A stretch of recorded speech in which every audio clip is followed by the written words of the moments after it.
호세아 9장 1절에서 4절 말씀을 통해서 여호와께서 기뻐하시는 바라는 제목으로 하나님 말씀 함께 나누겠습니다. 야곱이 아버지를 속이고 형이 받아야 되는 장자권의 축복을 들어가서 받게 됩니다. 그리고 나중에 형이 돌아와서 아버지에게 사냥에서 잡은 고기를 가져다 드릴 때에 동생이 와서 너의 장자권의 축복을 빼앗아 갔느니라, 내게도 더 축복해 주옵소서. 에서가 그러죠.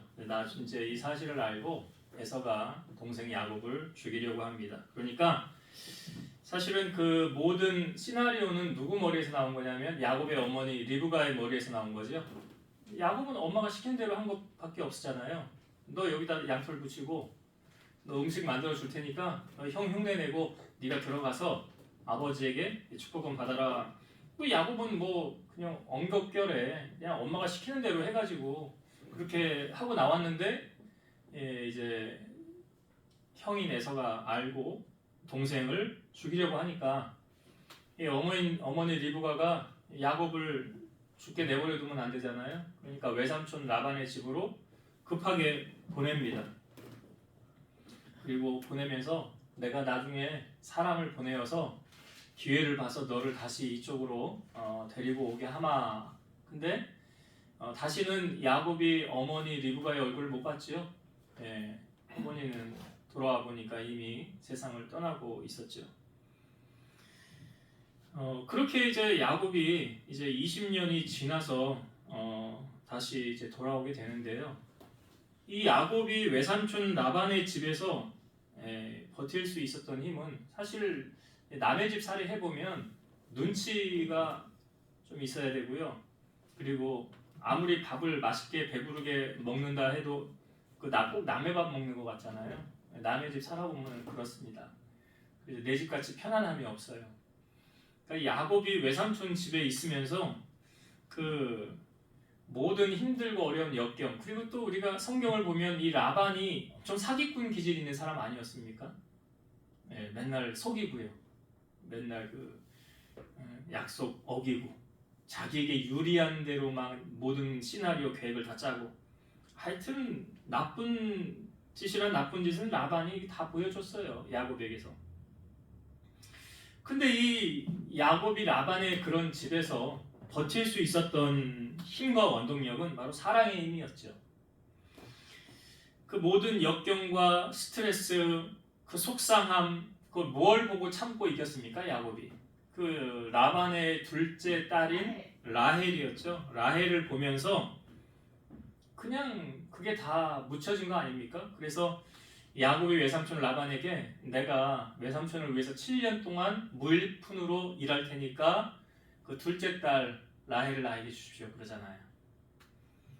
그래서 그래 오케이 사인이 떨어졌어요. 그리고 나서 이제 머슴살이 시작하는 거예요. 야곱이 7년 동안 월급 한 푼 받지 않고 그냥 머슴살이.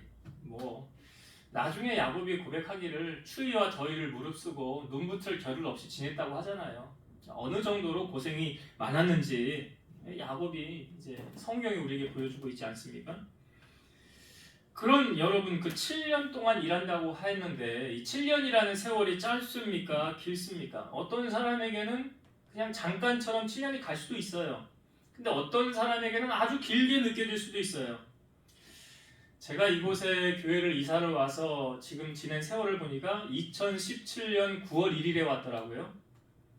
2017년 9월 1일에 왔으니까 만 7년이 지나서 8년 된 거예요. 17, 18, 19, 20, 21, 22, 23, 24, 25니까 25년 9월 아직 안 왔잖아요.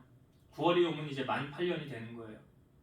그렇게 돌이켜보니까 벌써 이렇게 세월이 갔구나, 참 빠르구나 라는 생각이 들더라고요. 저에게는.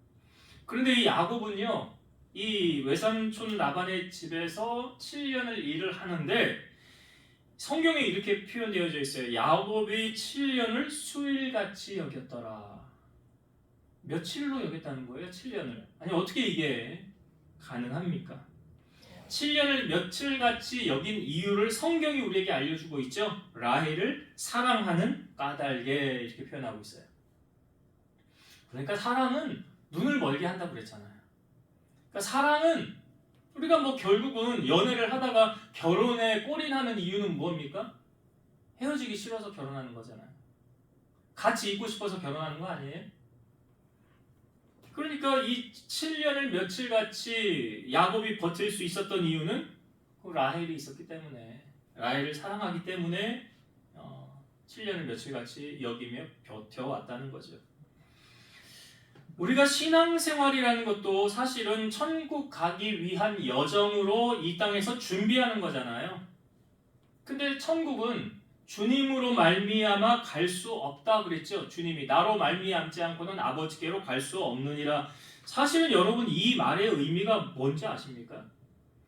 주님과 나와의 관계가 야곱이 라헬을 사랑하듯 주님을 뜨겁게 사랑하지 않으면 신앙생활 하는 것이 정말 마지못해서 억지로 함이 될 것이고, 주님을 뜨겁게 사랑해서 신앙생활을 한다면 남녀가 연애에서 떨어지기 싫어서 결혼하는 것처럼 주님과 나는 신랑과 신부로 살아가게 될 것입니다. 그래서 참으로 안타까운 것은 주님을 사랑하지 않으면서 교회를 다니면 그것은 종교생활 하는 거고요. 의무감이나 억지로 하는 것밖에 되지 않을 거예요. 주님과 나와의 친밀감이나 다른 사람이 모르는 비밀이 없이 정말 형식적인 관계에 있었다면 아마 아시아의 7교회를 향하여 주님이 하셨던 말씀, 2교회만 칭찬받고 나머지 5교회에 공통적으로 하셨던 말씀이 무엇입니까? 회개하라. 너의 처음 사랑 떨어졌구나. 너 나를 향한 사랑이 식었구나. 그걸 회개하라. 그 돌이킨 후에 처음 사랑, 첫사랑을 다시 가져라 라고 말하고 있어요. 찬송가에 보면 이런 찬송이 있죠. 내 평생에 힘쓸 그 큰 의무는 주 예수의 덕을 늘 기림이라. 숨질 때에까지 내 할 말씀은, 그 다음 뭐예요? 이전보다 더욱 사랑합니다. 여러분, 우리가 주님을 사랑하되 어떻게 사랑해야 된다고 말합니까? 어제보다 오늘 더 사랑하는 게 이전보다 더 사랑하는 거예요. 어제 내가 사랑했던 것보다 오늘 주님을 더 사랑하는 게 이전보다 더 사랑하는 거예요. 로마서 12장 11절 부지런하여 게으르지 말고 열심을 품고 주를 섬기라. 주님을 사랑하되 열심을 품고 섬기래요. 여러분, 우리뿐만이 아니라 모든 사람에게 다 똑같이 아마 공통적으로 적용되어지는 부분 같은데요. 배부르고 등 따시면 주님을 더 찾던가요? 더 멀리 하던가요? 반응을 해주셔야 제가 설교할 맛이 난다고 그랬잖아요. 배부르고 등 따시면 주님을 더 찾아요? 더 멀리 해요? 멀리 해요. 멀리 하면 안 되는데. 멀리 하면 안 되는데. 하나님이 여러분 우리의 체질을 아신다고 그랬죠. 멀리서도 우리의 앉고 일어섬을 아시고 우리의 생각을 통촉하신다고 그랬어요. 그러면 이 말을 이렇게 한번 적용해 볼게요. 하나님께서는 우리가 어떻게 하면 하나님을 찾는지 아실까요? 모르실까요? 알아요. 네. 할렐루야. 네. 어떻게 하면 하나님이 너 내가 이렇게 해야 나 찾는구나. 응? 너 이렇게 내가 해주니까 너 나를 안 찾더라. 넌 나를 찾게 만들어줘야 되겠구나. 그래서 시편 119편 67절 고난 당하기 전에는 내가 그릇 행하였더니 이제는 주의 말씀을 지키나이다. 고난 당하기 전에는 이 풀면이 내가 주님 안 찾았어요. 배부르고 등 따시니까 주님 안 찾았어요. 근데 막 힘들고 어려운 일이 막 몰아치고 나 보니까 주님을 찾게 되더라고요. 그렇죠. 고난이 없으니까 찾을 이유가 없었잖아요. 근데 고난 속에 막 몰아넣어 보니까 사방이 막혀 있으니까 하늘이 열린 건 아니까 하나님을 찾게 되더라는 거죠. 그전에는 하나님 찾지 않고 내 맘대로 살았는데. 시편 119편 71절 고난 당한 것이 내게 유익이라 이로 말미암아 내가 주의 율례들을 배우게 되었나이다. 그러니까 이 말은 이런 거예요. 비싼 수업료 내고 나서 그제서야 하나님 살아계심을 깨달았다는 거죠. 고난 당한 뒤에 더욱 하나님을 찾게 되었더라라는 거죠. 우리가 지금 호세아서 살펴보고 있지 않습니까? 지금 중반 넘어가고 있는데, 자, 호세아서의 전체적인 주제의 말씀은 6장 1절이에요. 6장 1절. 한번 읽어보실래요? 같이 한번. 자, 앞으로 한 장만 넘기시면 나오죠. 자, 호세아 6장 1절 읽어봅시다. 시작. 오라, 우리가 여호와께로 돌아가자. 여호와께서 우리를 찢으셨으나 도로 낫게 하실 것이요 우리를 치셨으나 싸매어 주실 것임이라. 이 주제가 뭐예요? 첫 번째 나오잖아요. 오라, 우리가 여호와께로 돌아가자. 3절. 그러므로 우리가 여호와를 알자. 힘써 여호와를 알자. 그러니까 주제는 그거예요. 하나님을 아는 것, 그리고 하나님께로 유턴하는 것, 돌아가는 것. 그리고 호세아서가 14장까지 있거든요. 14장 1절 맨 앞부분에도 이렇게 나와요. 이스라엘아, 내 하나님 여호와께로 돌아오라. 돌아오라.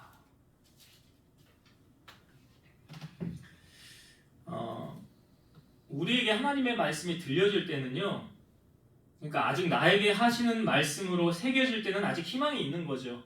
왜냐하면 아직 하나님의 말씀이 들려진다? 소망이 있는 거예요. 근데 아예 들리지 않으면 그 다음에 어떻게 되는지 아십니까? 심판이 행해지는 거예요.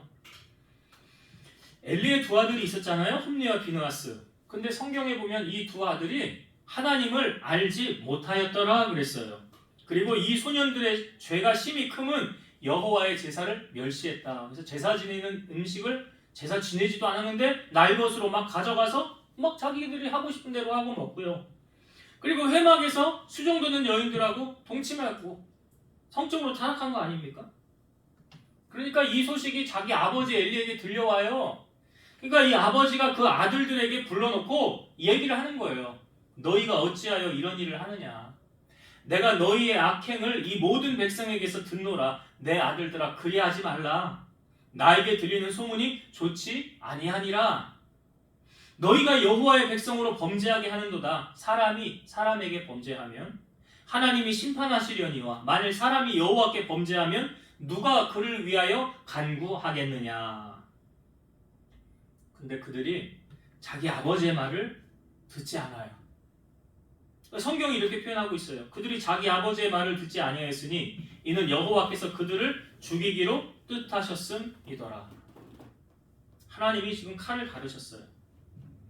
그리고 하나님의 사람이 그 다음에 바로 엘리에게 찾아가요. 여기 하나님의 사람 선지자 누군지는 몰라요. 근데 하나님의 사람을 하나님 보냈어요. 엘리에게. 그리고 말씀하시죠.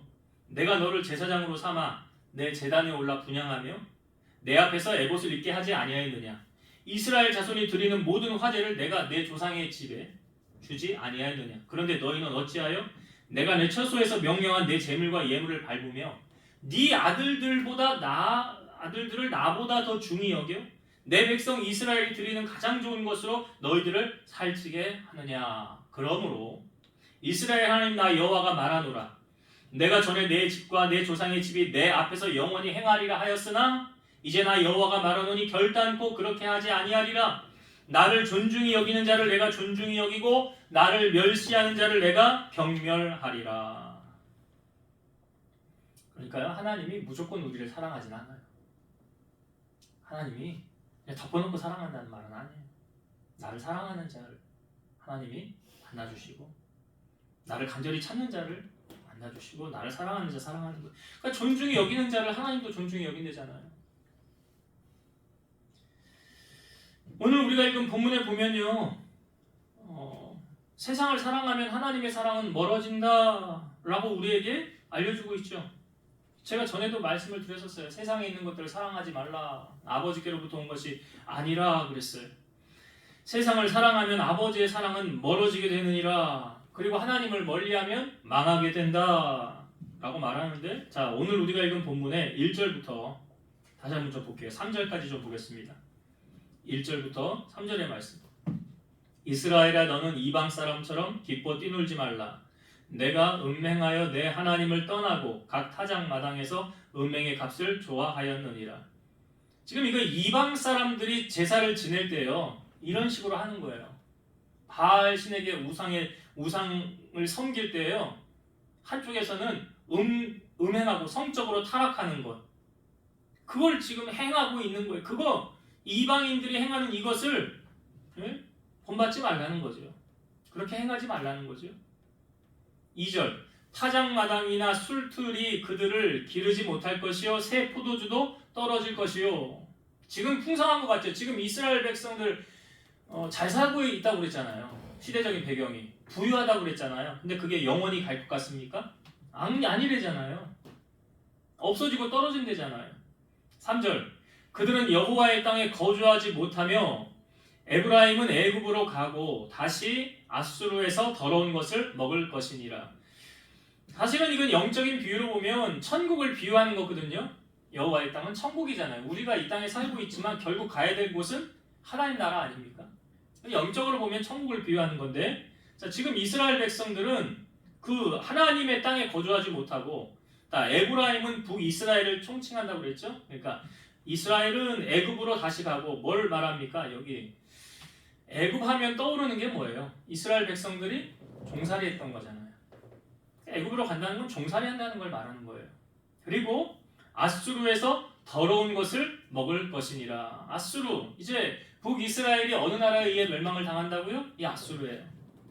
그러니까 아수르에 의해 멸망을 당해서 너희들은 포로로 잡혀갈 것이고 거기서 그들이 주는 것 먹을 것이니라. 이 말을 지금 하고 있는 거예요. 사람은요, 무엇을 심든지 행하든지 그 결과물이 반드시 따라옵니다. 그래서 육신을 따르는 자는 육신의 일을, 영을 따르는 자는 영의 일을 생각한다 그랬어요. 근데 육신의 생각은 뭐래요? 사망이에요. 영의 생각은 생명과 평안이니라. 수요예배 때도 우리가 말씀을 나누었었는데요.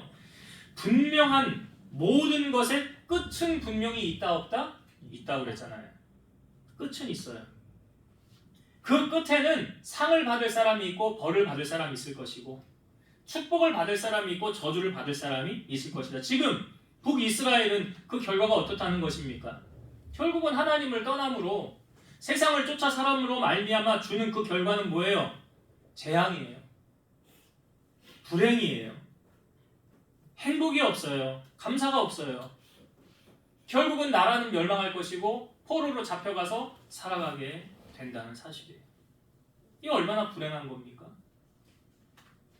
지금 이들이 자초한 거예요. 사실은 자초한 거예요. 하나님은 계속 뭐라고 그래요? 호세아 선지자를 통해서도 이 앞부분에 고멜이라는 여인을 받아들이면서도 하나님의 마음은 끝까지 이렇다는 거 아니에요? 세상으로 가도 다시금 받아주는, 다시 언제든지 회개하고 돌이키고 내게 나오기만 한다면 하나님은 너 그때 옛날에 나 모른다고 그러더라, 너 세상에 나가 잘 살더라, 그런 하나님이 아니라는 거죠. 그런 하나님이.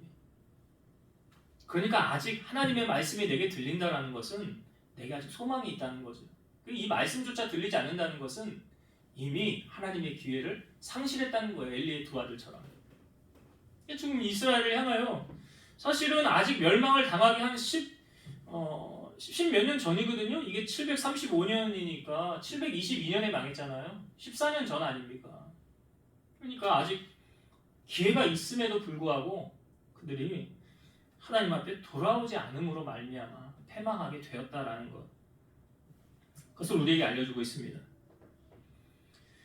자, 4절의 말씀 보고 마저 한 가지 더 은혜를 나눌게요. 4절 보면 그들은 여호와께 포도주를 부어드리지 못하며 여호와께서 기뻐하시는 바도 되지 못할 것이라. 그들의 재물은 애곡하는 자의 떡과 같아서 그것을 먹는 자는 더러워지나니 그들의 떡은 자기의 먹기에만 소용될 뿐이라. 여호와의 집에 드릴 것이 아님이니라. 여기 앞에 여호와께 포도주를 부어 드리지 못하며 이렇게 나와 있는데 그 전에 개역 한글 성경에는 이 부분을 전제로 표현하고 있어요. 전제. 여러분 전제라는 게 뜻이 무엇입니까? 이게 붙다, 따르다 라는 뜻인 나사크에서 유래한 말인데요. 포도주나 독주를 하나님의 제단에, 그러니까 제사 제물 위에 부어드리는 제사, 이걸 전제라고 그러죠. 제물 위에 포도주를 부어드리는 거예요. 그러니까 이거는 하나님을 섬기는 자들의 헌신적인 봉사, 또 주를 위해 생명까지도 기꺼이 내놓을 수 있는 거룩한 희생을 상징하는 제사예요. 그러니까 제물 위에 전제를 드린다는 것은 나 하나님 앞에 내 생명까지도 내어놓습니다 라는 희생을 의미하는 제사라는 거죠. 이게 사도 바울이 이 표현을 하지 않았습니까? 디모데후서 4장 6절 전제와 같이 내가 벌써 부어지고 나의 떠날 시각이 가까웠도다. 자기 자신을 전제물로 하나님 앞에 드리는 이 희생 제물로 하나님 앞에 부어드려졌다는 거예요. 그 전제와 같이 내가 벌써 부어지고 라고 말하고 있잖아요. 우리는 신앙생활을 하면서 우리 오전에도 나누었던 말씀인데 우리가 먼저 해야 될 것과 나중에 해야 될 것이 있대요. 먼저 해야 될 것은 마태복음 6장 33절 그런즉 너희는 먼저 그의 나라와 그의 일을 구하라. 그리하면 이 모든 것을 너희에게 더하시리라. 우리가 알기는 잘 알아요. 아, 이거 먼저 해야 되는구나. 김동훈 목사님이 동안교회에 심우하고 계셨을 때에 성전 건축이 있었습니다. 성전 건축 중이었어요. 근데 그 교회 청년 둘이 만나 결혼을 했는데 너무 가난한 형제와 자매가 만나서 결혼을 했어요. 근데 이 목사님이 주례를 서줬어요. 그리고 나서 결혼식이 지난 다음에 이제 너무 어려우니까 힘드니까 신혼여행도 못 간 거예요. 그리고 주일날 교회에 와서 예배를 참석을 했어요. 그리고 나서 목사님을 만나서 목사님에게 이제 잠깐 이야기를 하면서 이 신부가 그러더래요. 목사님, 저 이 목걸이 가짜예요. 그러더래. 그래서 뭔 이야기인가 들으니까 정말 힘들고 어려워서 가난해서 목걸이도 진짜를 못하고 가짜 목걸이를 했나 이렇게 생각을 하고 있는데 이 자매가 그러는 거예요. 우리 교회가 지금 건축 중인데 내가 하나님 앞에 건축헌금 뭐라도 드리고 싶은데 돈이 없어서 이 목걸이가 한 양이래요. 한 양. 10돈짜리라는 거죠. 그 10돈짜리 그 당시에 금 한 돈이 4만 원이었대요. 그러니까 이거 팔아가지고 성전 건축헌금을 드렸대요. 얼마예요 그러면? 40만 원. 근데 이 40만 원이 사실은 그 성전 건축 헌금에 뭐 있어도 그만 없어도 그만 정도밖에 안 되는 아주 작은 액수의 돈이에요. 근데 그걸 드렸다는 거예요. 그리고 나서 이 목사님 시간이 조금 지났는데 어떤 자기가 아는 부목사님을 옛날에 줄에 서준 이 부목사가 있었는데 지방에 담임으로 청빙을 가서 목사님에게 인사를 받는데 이 목사님이 그냥 가지 않고 가면서 인사를 하면서 성전 건축 중이라 뭐라도 동참을 하고 싶어서 이 금 목걸이를 가져왔는데 그게 딱 한 양짜리 10돈짜리래요. 그걸 성전 건축헌금으로 목사님들 드리고 간 거예요. 그래서 이 목사님이 그걸 교회에 얘기를 해가지고 그 목사님이 그걸 사가지고 그 결혼식에 그 가짜 목걸이 차고 다녔던 그 자매를 목사님이 그 자매에게 주면서 내가 이거 우리 아내도 못 해줬는데 하나님이 내 마음에 감동을 줘서 이거 내가 우리 자매한테 주는 거라. 그래서 줬대요. 그래서 이 신랑이 공부를 열심히 잘해가지고 영국으로 유학을 갔대네요. 근데 영국에 이제 유학을 갔는데 뭐 워낙 어려우니까 형편이 어렵잖아요. 근데 이 거기서 신앙생활 하는데 이 김동욱 목사님 가가지고 거기 집회를 하는 경우가 있었대요. 근데 그때는 유독 11조에 관한 설교를 많이 하나님이 하게 하셨더래요. 근데 어떤 분이 예배를 마치고 목사님 이제 거기 사택에서 이제 교제하고 있는데 전화가 왔대요. 질문을 하더래요. 어떤 분이 목사님 설교의 은혜 많이 받았습니다. 근데 이게 비아냥거리는 조가 아니라 정말 울면서 전화를 하더래요. 목사님, 저는 정말 어려운데요. 오늘 목사님 말씀대로 11조를 내면 밥을 굶습니다. 그런데 11조 해야 됩니까?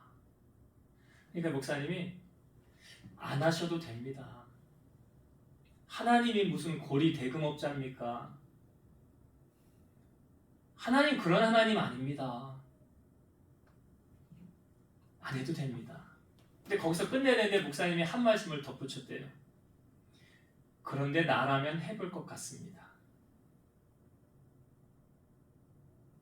밥 굶어도 나는 하나님 앞에 해보렵니다. 근데 그 이야기를 듣고요. 이게 이제 교인들에게 이제 다 이야기를 했나봐요. 그날 다음날 집회 때 뭐 얘기.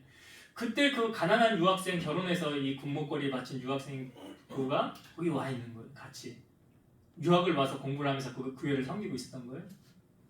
근데 이분들도 말씀에 순종해서 너무 어렵게 뭐 수입이 뭐 있겠어요. 하여튼 수입이 들어온 거 11조를 드렸는데 그러면 하나님이 11조 했으니까 바로부터 막 쏟아 부어 주실까요? 그러면 11조 내면 밥 안 굶겼을까요? 굶었대요. 굶었대요. 그거 하나님이 하자마자 바로 그냥 복을 부어주시는 그런 하나님이 아니시래요. 밥을 굶었대요. 근데 하나님께서 이 신부를요, 그 어느 학교에 그 도서관에 사서의 자리를 만들어서 그걸 하게 하시고, 이 신랑은 당시 석사 논문을 썼는데 이 석사 논문이 너무 좋아서 세계 학회에 발표가 됐대요. 그 다음부터는 뭐 이제 말 안 해도 어느 정도 아시겠죠. 그래서 하나님께서 이렇게 갚아주시는구나. 하나님이 그냥 넘어가는 일이 없구나. 그러니까 보세요, 여러분. 하나님께서 기뻐하시는 일을 행하면 하나님 그냥 가만히 있습니까? 오늘 말씀해 보세요, 4절. 그들은 여호와께 포도주를 부어드리지 못하며 여호와께서 기뻐하시는 바도 되지 못할 것이요. 하나님이 기뻐하시는 대로 안 사는데 하나님 도와주세요. 그러면 하나님이 내가 널 도와줘야 되냐 말아야 되냐. 여러분, 우리의 마음의 소원이 이루어지는 비결 어떻게 하면 이루어진다고 그랬습니까? 시편 37편 4절 말씀 있죠? 또 여호와를 기뻐하라. 그리하면 내 마음의 소원을 너에게 이루어 주시리라. 그러니까 하나님을 기쁘시게 하는 그렇게 살면 하나님 가만히 있지 않아요. 로마서 8장 8절 육신에 있는 자들은 하나님을 기쁘시게 할 수 없느니라. 하나님을 기쁘시게 할 수 없다는 다른 표현은 하나님께로부터 소원이 응답되리라는 그런 기대감을 가지고 나아가면 안 된다는 거죠. 우리가 예전에는 어둠의 자식이라고 그랬는데 주님 안에 있으면 빛이라고 그랬죠. 우리가 오전에도 그 전에는 본질상 진노의 자녀라 어둠의 자녀라고 그랬어요. 근데 이제 주님 안에 거하면 어떻게 신분이 바뀌어져요? 어둠이 떠나가고 빛의 자녀가 돼요. 그럼 여러분, 빛의 자녀는 어떤 열매를 맺어야 됩니까? 에베소서 5장 9절에서 10절 빛의 열매는 모든 착함과 의로움과 진실함에 있느니라. 주를 기쁘시게 할 것이 무엇인가 시험하여 보라. 빛의 열매 세 가지. 모든 착함과 의로움과 진실함. 그 다음에 따라 나오는 말씀이 뭐라고요? 여호와를 주를 기쁘시게 할 것이 무엇인가 시험하여 보라. 여기도 11조로 하나님을 시험해 보라고 그랬는데 여기도 하나님을 시험해 보래요. 뭘 하고요? 주님을 기쁘시게 하고. 주님을 기쁘시게 한 다음에 하나님이 어떻게 하나 봐라. 그러니까 하나님도 달아보신다는 거 아닙니까? 정말 말씀대로 사는지 그 말씀에 생명을 거는지. 주를 기쁘시게 하면 누구 소원이 이루어지는 거예요? 내 소원이 이루어지는 거예요. 내 소원. 그래서 오늘 이 북이스라엘 이들을 향하여는 너희들은 여호와께 온전한 제사도 부어드리지 않고 헌신도 하지 않고 거기에다가 여호와께서 기뻐하시는 일도 너희들은 하지 않았도다.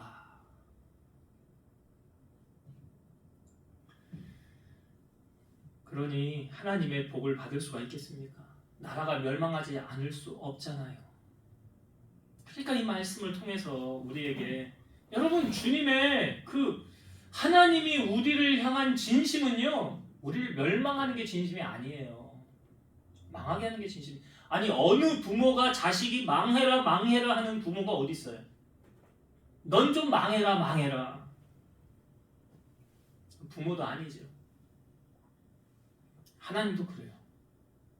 하나님은 우리를 사랑하시기 때문에 질투하는 거예요. 남녀가 연애를 할 때 제3자가 끼면 어떻게 돼요? 거기에 질투심이라는 게 생기잖아요. 안 생깁니까? 안 사랑하면 안 생기지. 근데 사랑하면 질투심이 생긴다고요. 그래서 하나님도 우리가 한눈 파는 꼴을 못 보신다니까요. 하나님이. 그래서 나 여호와 너의 하나님은 질투하는 하나님인지 그러잖아요. 왜? 우리 사랑하니까. 내가 너 사랑하는데 너 딴짓하면 안 돼. 너 나에게 엎드려야지. 나하고 친하게 지내야지. 왜 자꾸 세상을 쫓아가? 그럼 내가 가만히 있을 줄 알아? 그러신다고요. 하나님 가만히 안 계세요. 왜요? 사랑하는 자는 간섭하십니다. 그래서 아까 시편 기자 말했잖아요. 고난 당하는 것이 내게 유익이라. 그럼 내가 나 찾는 방법 내가 아는데 그렇게 좀 해야 되겠다. 그렇게 하신다고요. 하나님이 찾도록 만드신다. 왜 그런지 아세요? 내 자녀가 세상으로 가면 안 되잖아. 그리고 나를 섬겨야지. 내게 가까이 와야지. 그 방법을 하나님이 아십니다. 간혹 이찬수 목사님 그 얘기 하더라고요. 자기가 간혹 좀 교만할 때가 있대요. 그럴만도 하지. 대형교회인데 교인이 몇 명이요. 으쓱하는 마음이 없겠어요? 작은 교인 뭐 한 100명, 200명만 돼도 그 목사님들이 그냥 그런 거 있는데 몇만 명인데 성도가 그런 마음이 없겠냐고요. 근데요 간혹 그렇게 그런 마음이 생기잖아요. 그럼 하나님이 후달긴데 후달고 너 그러면 안 되잖아 하면서 하나님이 간섭한대요. 그러면 바짝 정신 차린대요. 목사님이. 그건 내가 하는 말이 아니라 지금 그분이 설교하면서 했던 이야기를 내가 지금 하는 거예요. 그런 분도 그렇게 하시는데 우리야 뭐 말할 거 있어요? 하나님 그렇게 하신다고요. 왜요? 내 자녀니까. 잘못 가면 안 되니까. 바른 길 가게 해야 되니까. 그래 간섭을 하시고 사랑을 하신다니까요. 그러니까 오늘 하나님께서 오늘 우리에게 이제 말씀하셨어요. 정리할게요. 자, 지금 이 북이스라엘을 향하여 세상의 것 따라가지 말라고 그러신 거죠. 세상의 제사, 이방인들이 하는 제사 본받지도 말라는 거죠. 우리가 오전에 나눴던 말씀도 비슷한 거 아닙니까? 악은 모양이라도 버려라. 악한 거에 안테나 기울이지 마세요. 뭘 좋은 거라고. 악한 거는 모양이라도 버리래잖아요. 그리고 악에게 지지 말고 선으로 악을 이기라. 그러니까 결국은 크리스찬은 무엇으로 세상을 이기느냐? 말씀으로 이기는 거예요. 말씀과 기도로 거룩하여진대잖아요. 말씀 붙잡고 이기는 거예요. 그리고 가장 빠른 회복은 가장 빠른 돌이킵니다. 하나님 가까이 찾는 거 그것만큼 빠른 회복은 없어요.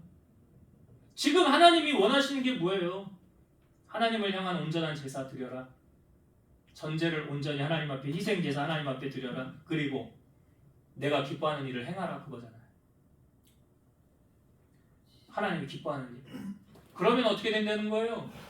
내 소원이 이루어주신대잖아요. 하나님의 형통함을 누리고 산대잖아요. 오늘 하나님 우리에게 말씀하셨어요. 그래서 오늘 이 말씀 우리 가슴에 새기고 여러분 하나님의 기쁨의 삶을 살아가시고 주님 오시는 그날까지 믿음의 여정 승리의 길 걸어가는 여러분 되시기를 주의 이름으로 축원드립니다. 기도하시겠습니다. 지금도 살아서 역사하시는 하나님 감사합니다. 이스라엘은 하나님이 말씀하였을 때 하나님의 말씀을 무시하고 세상을 쫓아 살아갔습니다. 그러므로 그들은 하나님의 진노 심판을 면하지 못하였습니다. 그러나 오늘 우리에게 말씀하실 때는 하나님 우리에게 이 말씀을 하시면 우리에게는 아직 희망이 있습니다. 우리의 마음을 돌이키고 하나님을 찾기만 하면 하나님은 우리를 모든 죄에서 멸하시고 우리를 다시금 회복시켜 주신다고 하셨사오니 이 약속의 말씀 붙잡고 주님 앞에 더 가까이 나아가는 우리를 되게 하시고 전제를 하나님 앞에 드리면 희생의 제사 하나님을 기쁘시게 하는 그런 우리의 삶의 제사를 주님 앞에 드리게 하시고 하나님을 기쁘시게 해드리는 그런 결단력 있는 믿음과 행위를 통하여서 하나님 앞에 인정함을 받고 믿음으로 살아가는 어려운 교우들 될 수 있도록 축복하여 주옵소서. 이제는 우리를 모든 죄악 가운데서 구속하신 예수 그리스도의 은혜와 하나님 우리 아버지의 그 크신 사랑하심과 성령님의 내주 교통 인도 역사 충만케 하심이 사랑하는 성도들 머리 위에, 가정 위에, 이 재단과 나라와 민족 위에 이제로부터 영원토록 함께 있을지어다. 아멘.